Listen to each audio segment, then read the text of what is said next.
Apapun yang mereka lakukan, apapun yang mereka rancangkan dengan kejahatan melalui undang-undang penistaan agama lah segala macam, kala debat cengeng, bisanya melapor, ya, bukannya dilawan dengan dalil, dengan perdebatan yang berwawasan, yang berintelektual, lewat adu data informasi seperti orang-orang Kristen. Sebenarnya nggak ada yang mau ngelaporin kalau orang-orang Kristen mau dituduh dari dulu Tuhannya 3 segala macam, santai saja dijawab dengan dalil, karena kita dewasa dan kita yakin Alkitab itu sudah menjawab semuanya begitu. Orang mereka saja yang merasa tidak bisa menang lewat debat, ya lewat lapor modelnya seperti itu, ya, kayak anak kecil. Nah, jadi itu yang saya mau bicarakan, bahwa keuntungan justru bagi kita sama seperti di China waktu ada penindasan, mereka ditekan, justru kekristenan itu sekarang udah mungkin 100 juta mau ke 300 juta orang-orang China yang dulu tidak mengenal Kristus malah dimenangkan begitu, karena itulah rahasia salib, penderitaan itulah yang membawa kepada kemuliaan. Nah, itulah ajaran Kristus yang luar biasa begitu. Nah, jadi yang saya mau sampaikan lagi secara politis, ya saat ini udah zaman internet, justru kita akan viralkan, kita bongkar lagi begitu. Kalau mereka melaporkan, laporkan balik, biar ini menjadi viral, biar seluruh Indonesia semakin tahu begitu.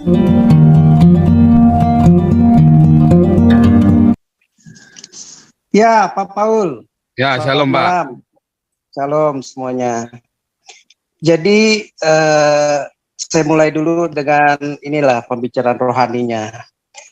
Kita orang-orang pengikut Kristus sudah menjadi kewajiban, ya, seperti firman Tuhan katakan, sangkal diri pikul salib.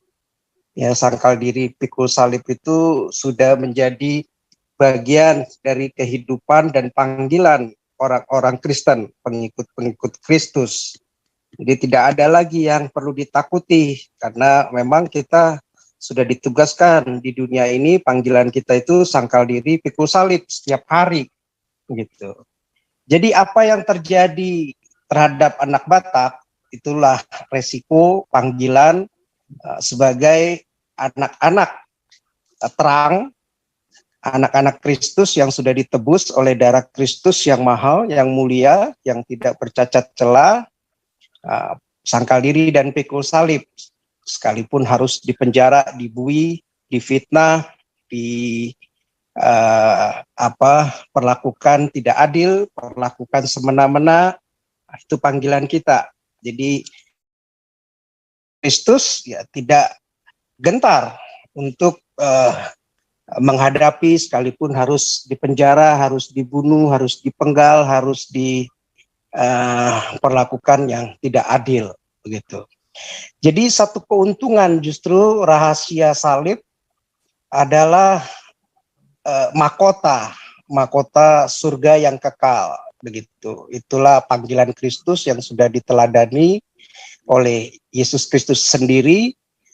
Salib adalah lambang bicara tentang kemuliaan yang kekal, mahkota yang kekal, kehidupan yang kekal begitu, bahwa lewat kesengsaraan lah baru ada, lewat kesengsaraan, lewat penderitaan, lewat salib baru ada kemuliaan, baru ada kemenangan.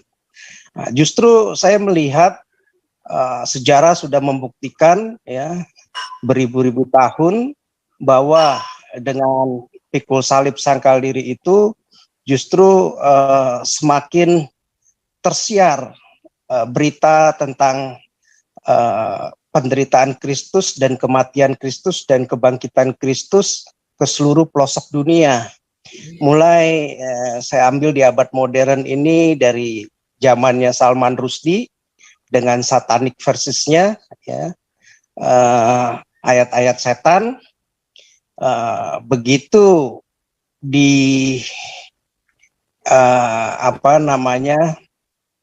divonis oleh para ulama-ulama Islam Muslim, untuk dicari dan dibunuh dengan imbalan berapa tuh waktu itu 60 juta US dollar kalau nggak salah ya, mungkin sekarang sekitar hampir 1 triliun. Maka isu tentang yang dinyatakan statement oleh si Salman Rushdie tentang ayat-ayat setan, maka banyak justru orang-orang Muslim itu begitu menjadi viral, mulai mengecek benar nggak statementnya Salman Rushdie. Akhirnya mereka mulai cari. Itu satu generasi di abad modern, di mana kita yakin ada banyak ratusan bahkan jutaan cikal bakal orang-orang Muslim akhirnya mulai mencari kebenaran itu, dan begitu mereka mendapatkan data informasi kebenaran itu, ternyata benar juga ya apa yang dikatakan oleh Salman Rushdie. Ternyata di ayat-ayat Quran ada instruksi-instruksi orang-orang yang di luar non-Muslim untuk memusuhi orang-orang di luar non-Muslim, untuk melakukan diskriminasi terhadap orang-orang yang non-Muslim, Yahudi, Nasrani, begitu ya. Nah, jadi akhirnya makin viral, makin bagus, walaupun salib sangkal diri yang harus dipikul oleh Salman Rushdie seorang, begitu. Tetapi berakibat karena viral, justru dengan diberikan ultimatum untuk dibunuh, dicari semua orang Muslim, dikasih hadiah bahkan imbalan 1 triliun, akhir viral, dan justru malah membuat banyak orang mencari tahu, begitu. Kemarin di Indonesia MKC mengenai kitab kuning. Nah, jadi dengan diviralkan dan dibui dan seluruh Indonesia tahu, minimal puluhan juta orang tahu, mulai cari tahu akhirnya tentang kitab kuning, benar atau tidak. Dan ini tinggal tunggu waktu lagi, begitu. Udah mulai puluhan ribu, ratusan ribu murtad, dan akan jutaan orang, dan bahkan akan puluhan juta orang menunggu lagi, sedang mencari mereka, melakukan pencarian ini. Mungkin 1 tahun, 2 tahun, 3 tahun, 5 tahun, saya yakin mereka akan menemukan kebenaran itu dan akan murtad massal, tsunami murtad. Nah, begitu juga dengan anak Batak, begitu diviralkan, ditangkap, apa sih isu yang ditangkapnya, apa sih yang menjadi masalahnya, mereka akan cari tahu. Kalau anak Batak ini bicara tentang ala SWT dan segala, mereka akan cari tahu tentang ala SWT, gimana, eksis atau tidak segala macam. Nanti mereka akan lihat video-video yang berikutnya sebelumnya, begitu. Akhirnya semakin viral, semakin banyak orang semakin tahu kebenaran itu dan mencari tahu, begitu. Jadi satu keuntungan buat kita justru sangkal diri pikul salib, apalagi di ruang publik seperti ini, begitu, di mana menjadi suratan terbuka, bisa dilihat banyak orang, publik puluhan juta orang di zaman internet ini sekarang, begitu. Jadi apapun yang mereka lakukan, apapun yang mereka rancangkan dengan kejahatan melalui undang-undang penistaan agama lah segala macam, kala debat cengeng, bisanya melapor, ya, bukannya dilawan dengan dalil, dengan perdebatan yang berwawasan, yang berintelektual, lewat adu data informasi seperti orang-orang Kristen.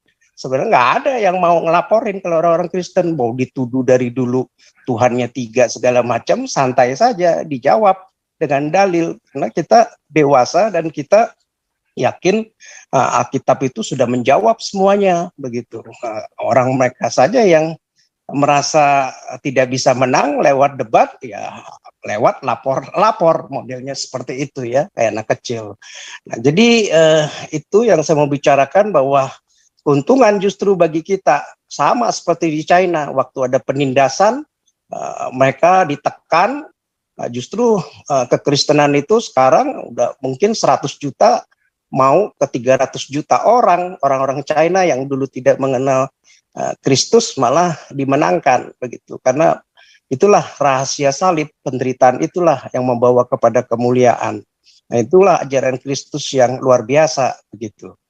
Nah, jadi yang saya mau sampaikan lagi secara politis, Ya, saat ini udah zaman internet, justru kita akan viralkan, kita bongkar lagi begitu. Kalau mereka melaporkan, laporkan balik, biar ini menjadi viral, biar seluruh Indonesia semakin tahu begitu.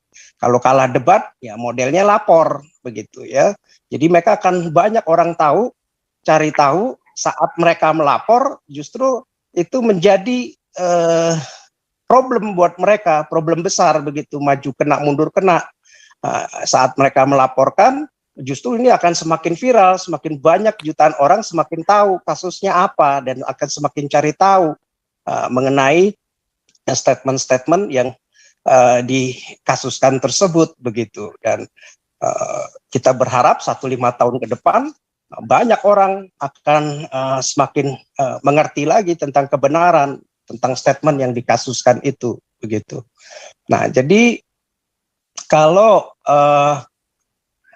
dilaporkan lebih baik, menurut saya teman-teman yang dari Manado, yang dari Bali, yang dari Ambon, yang dari Papua, yang dari Kalimantan, Dayak, ya, dari NTT, lapor juga begitu, agar semakin tahu begitu. Ini test case juga buat kita semua begitu, sehingga semakin bersatu dan kasus ini semakin viral, semakin bagus. Kalau sampai ada perlakuan yang tidak adil dari pemerintah, ya, di saat mereka melaporkan yang Kristen langsung ditangkap, tapi yang Muslim tidak ditangkap, mereka akan tahu gitu, kantong-kantong Kristen akan semakin tahu, rakyat-rakyat umat-umat Kristen akan semakin tahu, yang non-Muslim semakin tahu bahwa memang benar ada perlakuan perlakuan diskriminasi terhadap pemerintah yang condong kepada mayoritas begitu.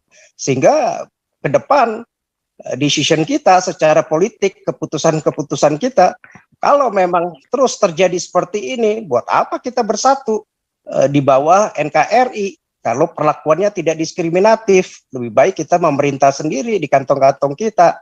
Lebih baik kita dengan Barat, jauh lebih modern, jauh lebih demokratis begitu. Ngapain kita harus bergabung dengan NKRI kalau perlakuannya diskriminatif begitu. Jadi baguslah untuk di zaman internet ini, digital ini, semuanya umat manusia itu semakin dicerdaskan begitu, data dan informasi begitu gampang, mudah didapat dalam hitungan menit begitu. Ya, sementara itu dulu Pak Paul yang saya mau sampaikan. Terima kasih. Ya, saya tambahin dikit, Pak Suara benar.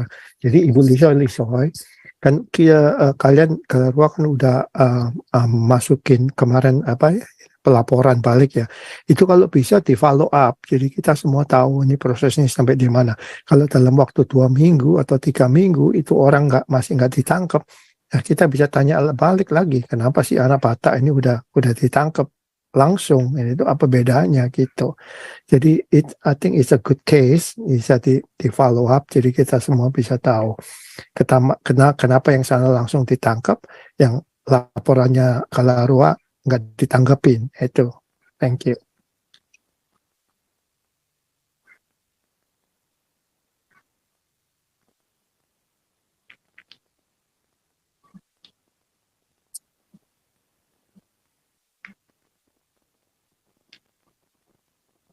Mana nih Pak Paul, ketiduran?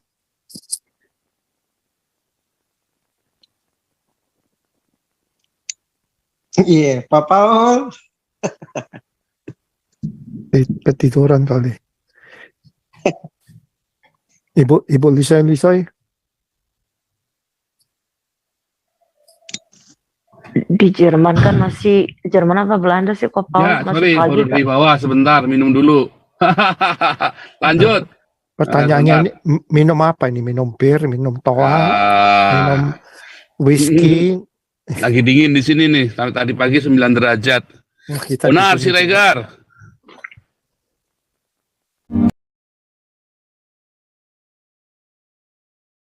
Juga.